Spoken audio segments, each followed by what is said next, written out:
Kaya there is a purpose, mga kapatid, of this, praise the Lord, anointing.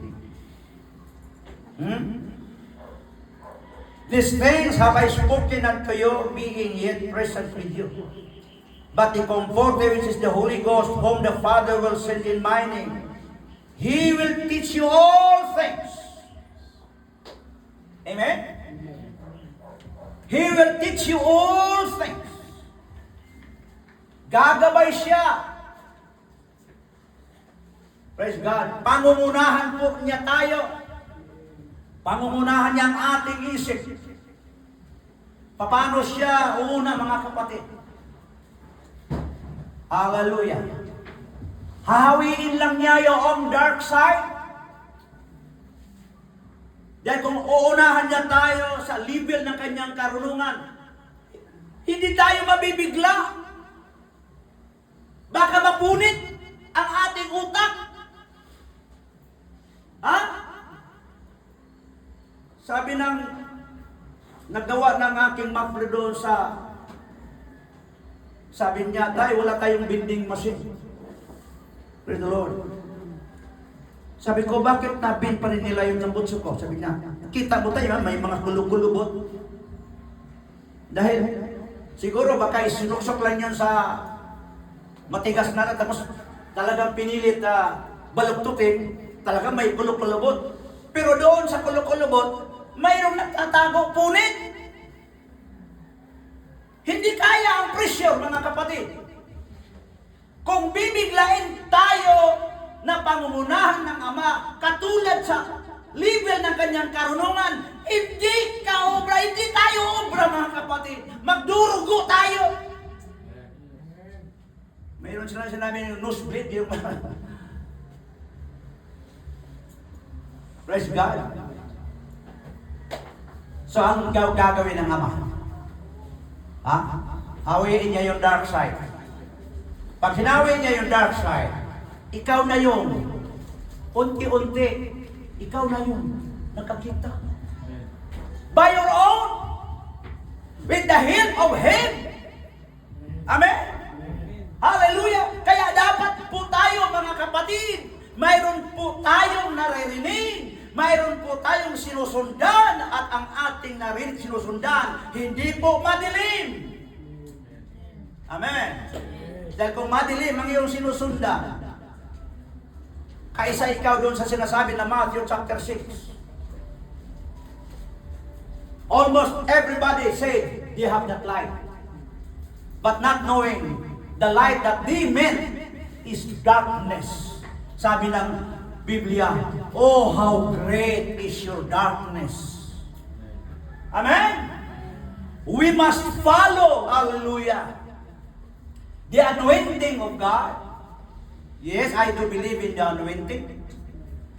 But sa ating panahon na ngayon, marami na ang mga anointing. Di ba? Kaya sila yung sinasabi, mga false Christ. False anointing. Sapagkat, nung sila po'y na-anoint, they are using that anointing, praise God, para gawing unique ang kanilang paglilingkod, gawing presentable, acceptable, adorable, hanggang sa sila po ay tila parang nagiging idol. Amen. But the true anointing and indwelling, praise God, hindi po ganon. Kasi ikikip kanya. Yung pressure, praise God, ikikip ng Ama. Hindi ka ganon, hindi ka lalabas na ganon. Amen? Sapagkat nandoon niya siya, mga kapatid. Hallelujah. Para tayo bigyan ng true comfort. Bibigyan tayo ng true understanding. Bigyan tayo ng true peace. Totoong kapayapaan. Sabi nga ng ating binasa dito, peace I leave with you, peace I have given unto you, not as the world giveth, Give I unto you, and let not your heart be troubled, neither let it be afraid. Ganun po ang pagkilos ng ating Ama. Amen po? Hallelujah.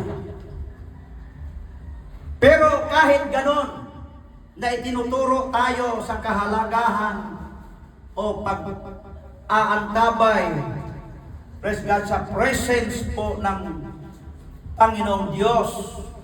So, indwelling, anointing and indwelling, praise God, hindi nangangahulugan na nawawala na ang disenyo ng Panginoon sa iglesia. Nais kong buksan ito, mga kapatid, at dalhin po sa inyo, praise the Lord, ang layunin ng anointing. In Isaiah chapter 10 verse 27. Anong sabi po dito? Isaiah chapter 10 verse 27. This is the purpose of the anointing. Praise the Lord. Hallelujah. And it shall come to pass that in that day, that his burden shall be taken away from off thy shoulder, and his yoke from off thy neck, and the yoke shall be destroyed because of the anointing. Malaking bagay, mga kapatid, na tayo po ay matulungan. At ito ang unang tulong ng ating Ama. Praise the Lord. Sapagkat sabi ko nga last Sunday, there is a hard part. May matigas na bahagi na nakakuble sa bawat puso. And therefore, sabi ng Bible, it is the most deceitful of all things, the heart. Ang tulong ng Panginoon, isoffense, palambutin. Hallelujah. Ang kalooban ng pusong ito na nakadisenyo ayon sa kagustuhan ng sanlibutan. Praise God. Na nakulap-kula ng maraming mga bagay-bagay. Praise God. Na siyang nagiging nagpapailalim sa atin. Nag-aalipin sa atin. Amin po ba, mga kapatid? Anong sabi ni Apostol Pablo? Hindi nyo baga alam, praise God, na kung kanino kayo sumusunod, sa Kanya kayo alipin. Amen. Romans chapter 6 verse 16.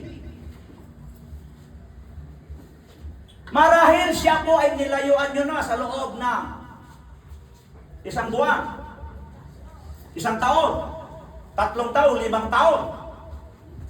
Thank God. Salamat sa disiplina, salamat sa pag-i-effort. Pero nandoon ka, parang hirap na hirap ka, mga kapatid, sa pakipagbaka. At dahil po yan, sa talagang tayo ay tinuturuan, sinusubok ng Panginoon, there is always a pressure in obeying the words.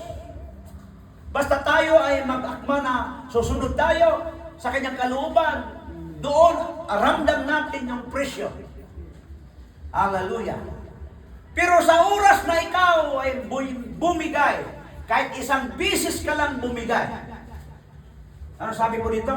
Know ye not that to whom ye yield yourselves, servants to obey. His servants ye are to whom ye obey, whether of sin or unto death or obedience unto righteousness. Sa Tagalog, bigyan. Kaya ang hirap, sayang, mga kapatid. Kung sa matagal-tagal ng pakipagbaka na nagumpay ka, praise God, na-stumble ka sa isang bisis lang, praise God. Kaya ang isang anak ng Diyos, para mapatunayan, praise God, na desidido at determinado siya sa kanyang paglalakbay, babangon siya. Di po ba, mga kapatid? Yan sabi ng Scripture. The righteous shall fall maybe 7 times, and yet he is going to stand up. But the wicked will only stumble once. But since he is a wicked one, he will never have that, hallelujah, desire to stand up. Hindi katulad sa isang righteous na puso. Kahit 3 beses na nag-stumble down, mga kapatid, hallelujah, tatayo pa rin yan. Tatayo, pero sa kanyang pagtatayo, whether you believe this or not, para kang back to zero. Amen? Nagumpay ka ilang buwan, nahulog ka dito, then you repented. Praise God. Yung lahat ng pinanagumpayan mo, binura ng Panginoon. Amen? Binura doon sa oras na ikaw ay nagkamali. At nung ikaw ay tumayo, i-record ulit ng Panginoon. Hallelujah. Yun na yun ang mag-testify sa iyo. Oh, praise the Lord. Hallelujah. Sabagay kung mayroon man biyaya na isama ng Panginoon, lahat ng doon, simula ng oras na ikaw ay talagang nag-repent at naisilang sa kaharian, it may be. Pero ang punto ko ay ganito. Nakamarami ka ng mga araw sa pakipagbaka. Minsan ka lang nahulog. It is so hard to stand up again. Bakit? Dahil there is that wicked force, wicked spirit, pipigilan ka niyang makatayo. Hallelujah. Ididiin ka niya, diyan ka na lang. Praise God.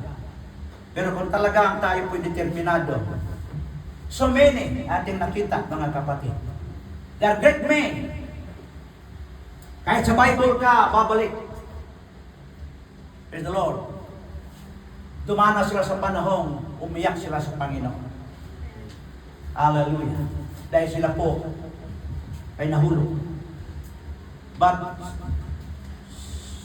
sa pag-ibig ng Panginoon, meron ding day of restoration. Tinanggap din sila. Pero sa oras na sila tinanggap at nakabalik muli, hindi na sila nakabalik sa dati-rating estado ng kanilang kalagayan. Amen! The presence, the anointing, and even the indwelling, they paid the price. Kaya kapag nag-escalate at nararamdaman mo na ang pagpapala ng Panginoon sa buhay mo bilang paglilingkod, ituloy-tuloy mo, mga kapatid, diretso pa itaas. Glory to God. Sabi mo, Panginoon, salamat. I need more. Hallelujah. I need more. Oh, praise the Lord. Then, ang Panginoon na ating pinaglilingkuran, tapat sa kanyang mga pangako. Oh, praise the Lord. Now, ang kaaway, sabihin ng kaaway, wala na siyang magagawa. But idadivert niya ang iyong puso at iyong isip. Now, that you've got the anointing and you've got the indwelling, sabihin ng kaaway, you don't need that any man should teach you. That is one of his strategy.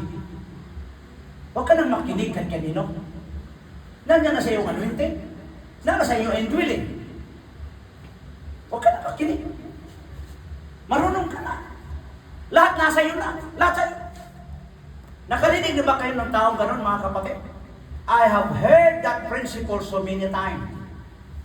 And therefore, hindi na sila nag-open, hindi na sila nakikinig ng payo, hindi na sila pumupunta sa simbahan, hindi na, matuwid na sila sa kanilang sarili.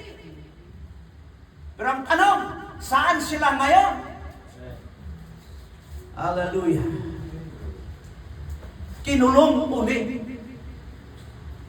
ng kaaway sa prisuhan na napakadilim. Kinanggado at ginawa silang alipin. Hallelujah. At ipinagagawa ng kaaway Hindi nila alam na ang kanilang ginagawa ay naaayon na sa kagustuhan ng kaaway. At you know kung ano ang kanilang mga verse? Pasalamat kayo mga kapatid. Let's try this. Hallelujah. 1 Timothy chapter 2 verse, simulan po natin dito sa verse 24. Hallelujah. Gawin po ninyo ang isang malaking pakinabang ang gawain. Let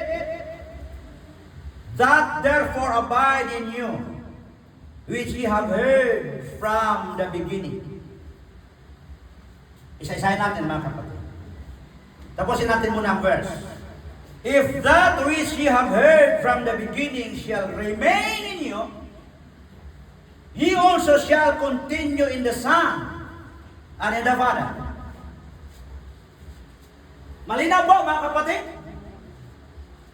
Ang binasa natin, ano ba yung binigay mo, Kina? Ang binasa natin 1 John chapter 2 verse 24.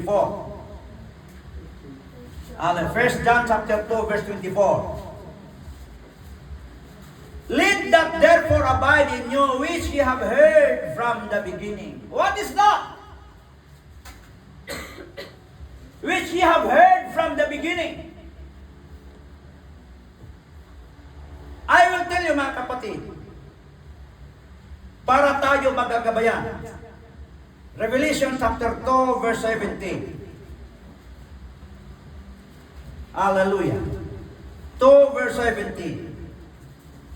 He that hath an ear, let him hear what the Spirit saith unto the churches.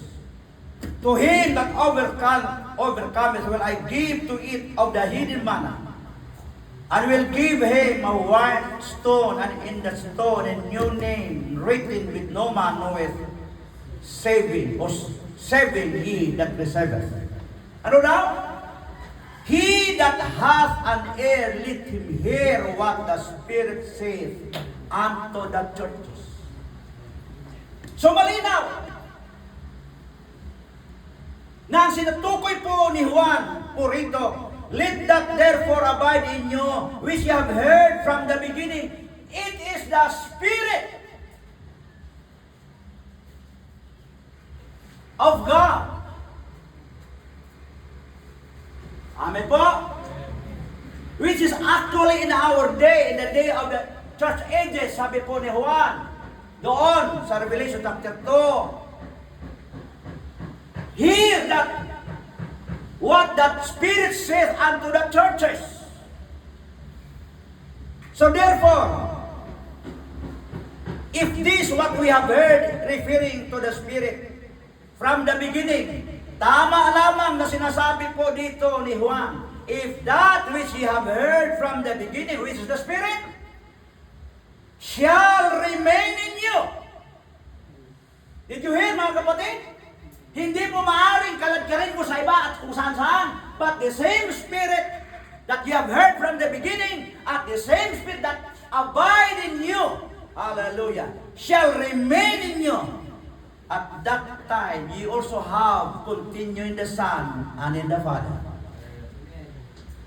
Hallelujah. Yun lang yung panahon that you have a continuity relationship with, not just only the Father or only the Son, but the Son with the Father. At kung paano? Because you allowed, hallelujah, the Spirit to abide in us. How? By believing and accepting the words of the Son. Hallelujah. And therefore the Father loves me, loves you, loves us. And both of them promise, mga kapatid, we will come unto you and we will make our abode with you. In the book of Revelation, mayroon pang ibang term na ginagamit, mga kapatid. We will sup with Him.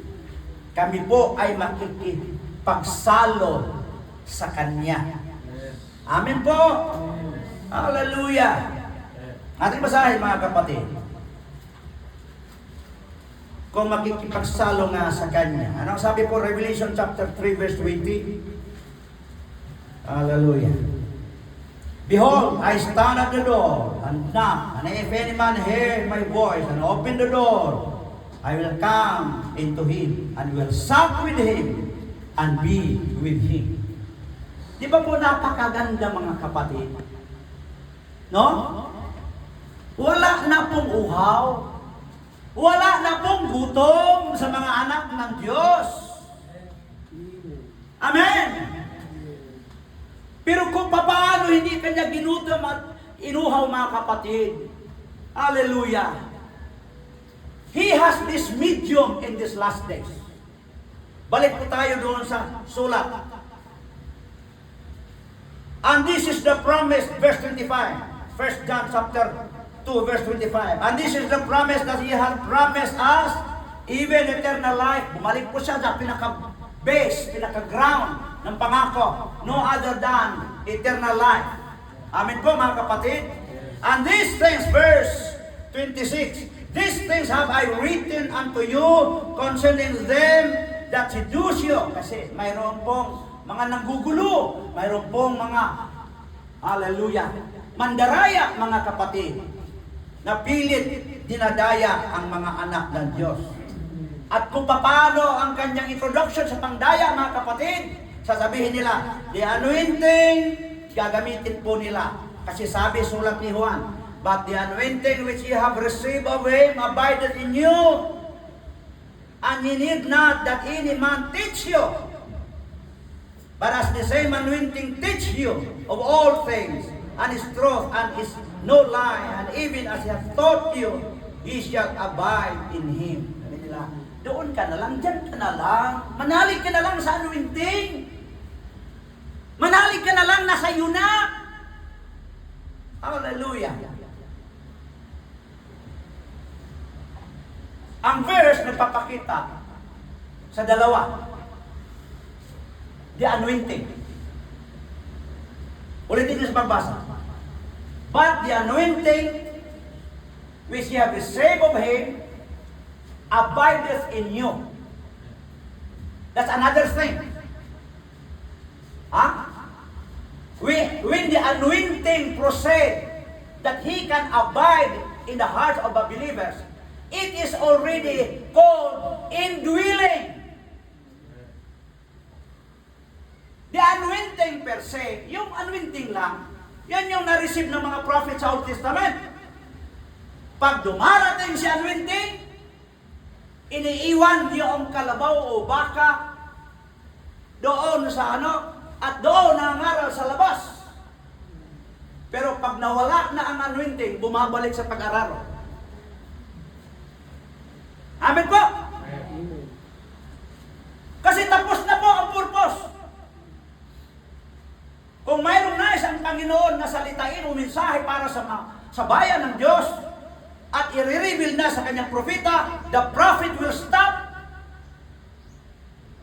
Hallelujah. And follow the leadership of the Spirit o the anointing. Pero dito hindi na mga kapatid. Kinumbay na po dito. Sabi po dito, the anointing which you have received of Him abideth in you. That means the anointing and the indwelling. And you need not that any man teach you. Sasabihin nila, dito po ang twist. Dito po ang deception na kakapasok. Kasi daw, sabi ni Juan, you don't need man to teach you. Hallelujah. But kailangan mo, but as the same anointing teach you all things and truth. Ang totoo yan mga kapatid. That anointing will come and abide. Diba? Saan siya mag-abide? Sa tao. Amen? Sino po yung sinasabi, you need not that any man teach you? Sino pong tinutukoy, you need not any man? Any man. Kasi ikakategorize nila na parang wala ka ng kilalanin na pastor, evangelist, teacher, o apostle. You don't need anymore. Yung iniman na tinutukoy po diyan, mga kapatid, is the worldly man outside of the faith. Can you see? You don't need any man. Speaking of the outside, wala silang authority. Although they are more knowledgeable, they are doctor, they are bishop, they are kung ano-ano, mga kapatid. BCD, kung ano pang D. Hallelujah. They don't have any authority to bring the word of life. Amen. Amen? Yan nga, di mo nila makita yan eh. Kasi mayroong humahawak dyan na sasabi, hindi na namin kailangan ng pastor. Wala na nga silang pastor eh. Diyan na namin kailangan ng teacher kasi ang teacher nandito na sa amin. Ang aming pastor nandito na sa puso ko. Ang aming, lahat nandito na sa puso niya. Ang tanong ko, saan sila ngayon? Nakakapaglingkod ba silang maayos? Kasi na-deceive, mga kapatid. By that alone, sana ma-appreciate ninyo. Anong tinutukoy ni Juan? You don't need any man. Di na natin po pwede pong baguhin yung litra.